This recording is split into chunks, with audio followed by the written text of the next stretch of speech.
Basically test tube baby में तो एक जगह से अंडे कलेक्शन किया जाता है। ये जो IUI लैब है, ये IUI लैब में एक सिंपल करते हैं कि यहाँ से सीमेन कलेक्शन होता है। तो जैसा ही स्पर्म लेंगे, स्पर्म लेने के बाद एक उसका 20 to 30 मिनट्स के बाद हम यहाँ पे इस माइक्रोस्कोप में देखते हैं कि हम इस कैन में रखते हैं कि जिस दिन ज़रूरत पड़े उस दिन सिर्फ हस्बैंड नहीं भी आया। लातूर जैसे ग्रामीण पूरा एरिया था, यहाँ पे टेस्ट ट्यूब बेबी क्या है ये पता ही नहीं था लोगों को। खुद जाके मैं लोगों को, औरतों को इकट्ठा करके समझाती थी।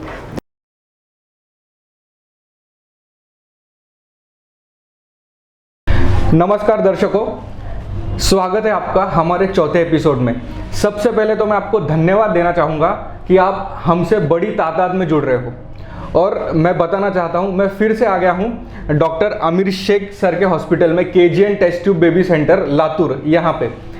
और कुछ आपके ही सवाल मैं यहाँ पे लेके आया हूँ। सबसे पहले तो हम यहाँ आए हैं डॉक्टर आमिर शेख सर के पास आप ही के कुछ सवाल लेके।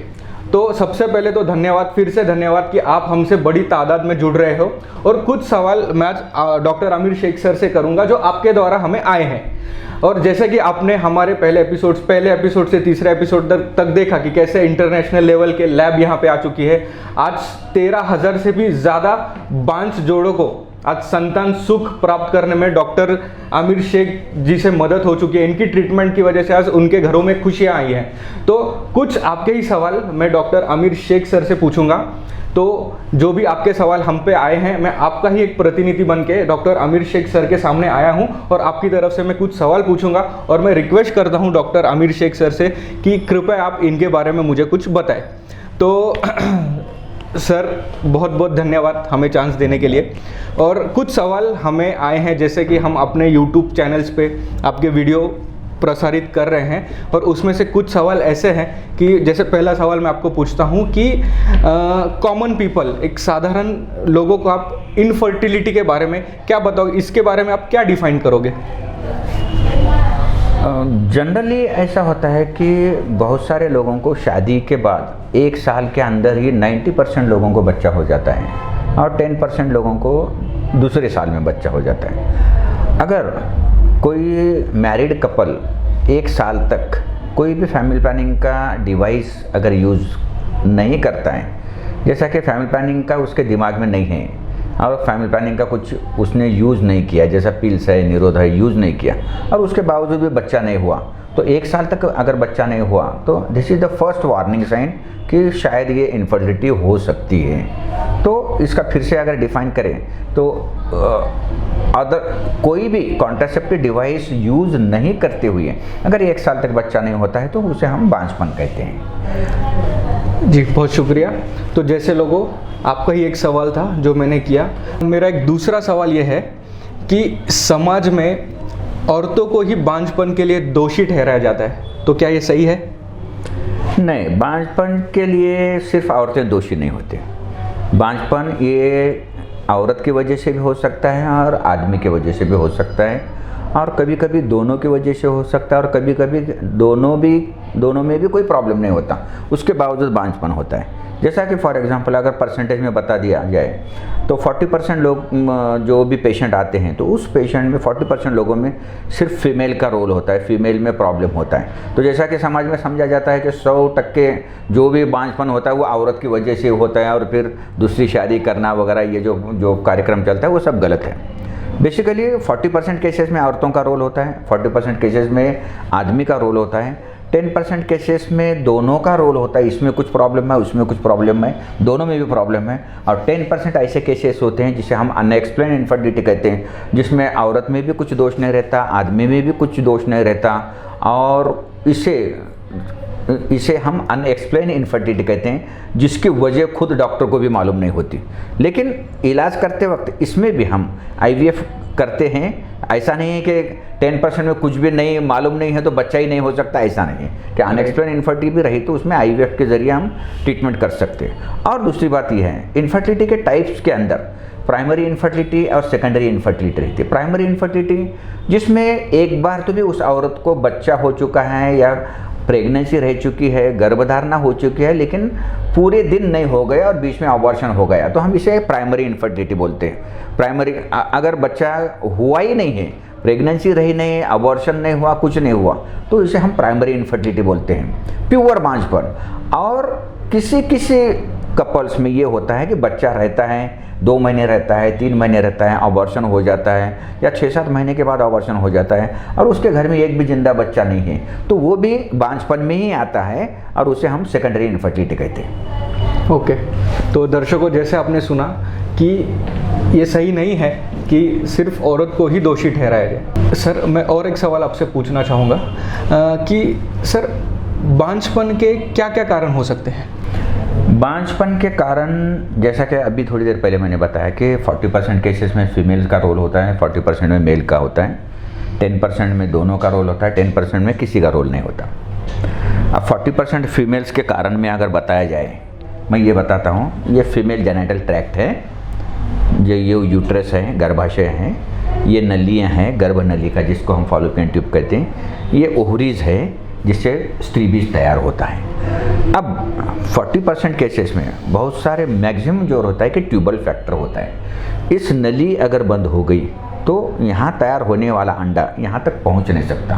तो ये जो ऑब्स्ट्रक्शन हुआ है, जो अवरोध निर्माण हुआ है, इसकी वजह से नॉर्मल प्रोसेस नहीं हो सकती, तो ये ट्यूबल फैक्टर है। इंडिया में हाइजीनिक कंडीशंस वगैरह अच्छे नहीं हैं और लड़कियों में माल न्यूट्रिशन होता है, तो वैसे वक्त आज से 20 साल पहले बहुत सारा ट्यूबरकुलोसिस का प्रमाण ज़्यादा था, टीबी का जी, और उसकी वजह से ये नलियाँ बंद हो सकते थे। या दूसरा कभी कभी होता है कि क्लाइमेडियल इन्फेक्शन होता है, कुछ इन्फेक्शन होता है जिसकी वजह से नली बंद होती है। तो इंडिया में मोस्ट कॉमन, औरतों में का जो कॉमन है वो ट्यूबल फैक्टर्स है। दूसरा जो रोल है ओवरी।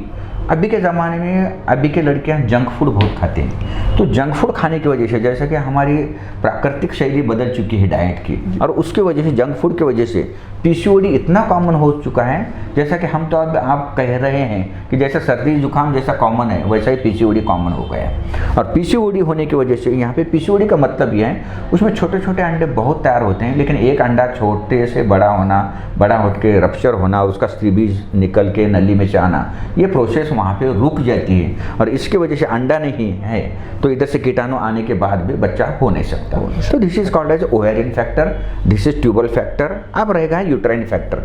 कभी कभी यूट्रस में, जैसा कि मैंने अभी बताया, इन्फेक्शन की वजह से यूट्रस के अंदर साइनिकी फॉर्म होते हैं, जैसा कि यूट्रस एक दूसरे के वॉल्स को चिपक जाता है, तो यहाँ की जगह जो है तो नॉर्मल रहने के बजाय एक जो पोटेंशियल स्पेस है वो स्पेस कम हो जाता है और जिसकी वजह से माहवारी भी कम हो जाती है और बच्चा, यहाँ से बच्चा तैयार होने के बाद भी बच्चेदानी में चिपक नहीं सकता। तो this is called the uterine factor. तो कहने का मतलब है औरतों में 3 फैक्टर हो गई, एक ओवेरियन फैक्टर, एक ट्यूबल फैक्टर, एक uterine factor. This is the most common factors in female. अब वैसा ही मेल में कभी कभी ये होता है कि टेस्टिस का फॉर्म ही नहीं होता, टेस्टिस तैयार ही नहीं होती, जो पुरुष के अंडकोश है वो अंडकोश तैयार नहीं होती और उसकी वजह से शुक्र जंतु तैयार नहीं होते। दूसरी बात, कभी कभी अब जैसा ट्यूबल फैक्टर फीमेल्स में, वैसा ही मेल के अंदर एक जो वास्ट डिफरेंस नाम का जो एक नली रहती है, जैसे टेस्टिस में से कीटाणु होते हुए उस नली से होते हुए शिश्न से निकल के वीर्य में आ जाता है। तो ये अगर ब्लॉक होता है, तो जैसा कि कॉमनली वैसेक्टोमी ऑपरेशन करते कुटुंब नियोजन में, तो वो नली अगर बंद हो गई, तो नली बंद हो गई नेचुरली इन्फेक्शन की वजह से, तो भी शुक्रजन तो नहीं आते और उसकी वजह से फिर बच्चा नहीं होता। और तीसरा कॉइटल प्रॉब्लम, जो है कि संभोग करना नहीं आना या फिर कमजोरी या फिर ये जो चीज़ें हैं, these comes under mail factor. अब ये मेल फैक्टर फीमेल फैक्टर, ऐसा ज़रूरी नहीं कि हर एक में सिर्फ फीमेल है सिर्फ मेल है, ऐसा नहीं होता। बहुत सारे पेशेंट में मेल फैक्टर भी रहता है और फीमेल फैक्टर भी रहता है, तो ये दोनों फैक्टर रहने की वजह से दोनों का भी ट्रीटमेंट करना जरूर रहता है। इसलिए कि पुराने ज़माने में जैसा बोलता था कि अगर बच्चा नहीं हुआ तो औरत की जाँच करो, और आदमी लोग आते ही नहीं थे, लेकिन अभी हमने ये कंसेप्ट शुरू किया है। कि जब तक मेल जांच को नहीं आता मैं फीमेल की जांच नहीं करता। क्यों? तो अगर मैं सिर्फ फीमेल की जांच करूंगा तो 50% मेरा डायग्नोसिस या फिर मेरी ट्रीटमेंट 50% ही हो जाएंगी।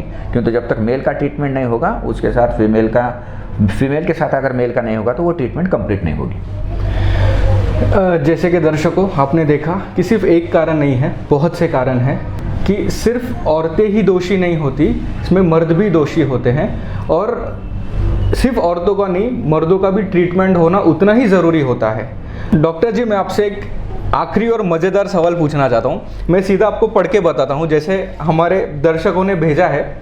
अभी दर्शकों को ये जानना है कि जैसे आप जानते हैं, भारत जैसे देश में जहाँ एक तरफ आबादी बढ़ रही है और इसलिए भारत सरकार लोक संख्या नियंत्रण के फैमिली प्लानिंग के प्रोग्राम चला रही है, और आपके ट्रीटमेंट से तो लोक संख्या बढ़ रही है।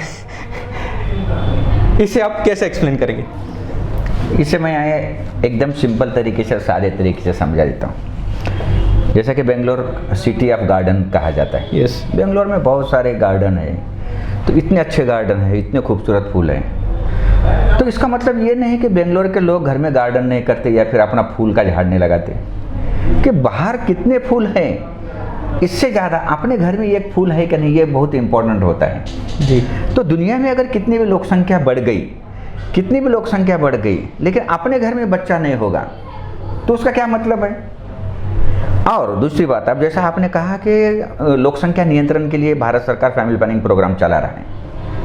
फैमिली प्लानिंग के जो 3-4 ऑब्जेक्ट्स हैं, उसके अंदर एक ऑब्जेक्ट ये भी है, इनफर्टिलिटी के लोगों को, जिन लोगों को 2 से ज़्यादा बच्चे हैं, उनके बच्चे बंद करना चाहिए। जिनको एक भी बच्चा नहीं है, उसे एटलीस्ट एक बच्चा देना चाहिए। और एक बच्चा दे नहीं सके तो आखिरी लास्ट में भारत सरकार ने अडॉप्शन का भी पर्याय रखा है कि अगर कुछ भी करके डॉक्टर ने अगर कुछ भी करके बच्चा नहीं हुआ तो उसे हम अडॉप्शन कर सकते हैं। लेकिन हमारे ट्रीटमेंट की वजह से हमने अब ऐसा किया है कि किसी को बच्चा नहीं होता, ये हम इम्पॉसिबल बोलते हैं। इंशाल्लाह हमारे पास किसी को भी बच्चा हो सकता है। इसका एग्जांपल एक बोलता हूँ कि मेरे पास 67 ईयर्स का, टीवी पे भी न्यूज़ है, 67 ईयर्स का यहाँ का एक गायकवाड़ कपल है, उसे बच्चा हुआ है, उसे 2 ट्विंस हुए हैं at the age of the 67 years. जैसा कि बच्चा अडॉप्ट करते थे, पहले बच्चा अडॉप्ट करते थे, अभी एम्ब्रियो डोनेशन ये एक ऐसा है कि एम्ब्रियो हम अडॉप्ट करते हैं, जैसा कि दूसरे का ही बच्चा है, लेकिन वो एम्ब्रियो अडॉप्ट करके हम अपने पेट में रख के, इंडिया में मैक्सिमम 75 ईयर्स का हो गया है राजस्थान में, और हमारे पास 67 ईयर्स का हो गया है। तो बोलने का मतलब है अभी इनफर्टिलिटी के ट्रीटमेंट से बच्चा होना नियर अबाउट 99.9 पॉसिबल है। अगर 0.1% नहीं भी होता है तो उसे हम अडॉप्शन के जरिए ये कर सकते हैं। तो इसका मतलब ये नहीं भारत सरकार फैमिली प्लानिंग कर रहा है बोल तो जिनको जो बांझ हैं उनको बच्चा ही नहीं होना चाहिए, ऐसा नहीं। वो बच्चे उनके पास बहुत हो गए, लेकिन इसके पास भी एक बच्चा होना चाहिए ना। तो इसलिए जैसा गार्डन में बहुत सारे फूल हैं, लेकिन अपने घर के कुंडी में भी एक फूल होना चाहिए जिससे हम खुश रह सकें। और बेसिकली बच्चा होना ये एक नॉर्मल इच्छा होती है हर दाम्पत्य की, अपने रूप का अपना एक प्रतिरूप। जैसा कि आईना क्यों देखते हैं, इवन जानवर तक, चिड़िया भी आईने में, आपने देखा होगा कभी कभी खिड़की में से चिड़िया आती और आईने में खुद का रूप देखती है। उसकी वजह ये है कि एक बेसिक इंस्टिक्ट है, रिप्रोडक्शन, ये जो है सो बेसिक इंस्टिक्ट है। कोई भी आदमी हो, कोई भिखारी हो या बहुत मालदार हो, हर एक को लगता है कि अपना एक बच्चा होना चाहिए, और ये डिज़ायर हम फुलफ़िल करते हैं और इस मॉडर्न साइंस के ज़रिए फुलफ़िल करते हैं। और मैं इसको मेरा प्रोफेशन नहीं समझते हुए मेरे हॉबी समझ के मैं ये काम करता हूँ। जी, दर्शकों देखिए कैसे खूबसूरती से डॉक्टर आमिर शेख जी ने आपके हर सवाल का जवाब दिया है। और सबसे पहले बात मैं आपको ये बताना चाहता हूँ कि बांझपन के लिए सिर्फ औरत दोषी नहीं होती, मर्द भी जिम्मेदार हो सकते हैं। और जब तक दोनों का ट्रीटमेंट ना हो, दोनों के टेस्ट ना किए जाए, तो किसी एक को दोषी ठहराना ये बिल्कुल गलत बात है। ये डॉक्टर जी ने हमें क्लियर बताया है। और डॉक्टर जी, आपका समय देने के लिए बहुत बहुत धन्यवाद। अभी हम आपके पास आएंगे दर्शकों, और आपका भी बहुत बहुत धन्यवाद। ऐसे ही ज़्यादा तादाद से हमारे साथ जुड़ते रहिए और हमारा फेसबुक यूट्यूब चैनल फॉलो करते रहिए। Thank you so much.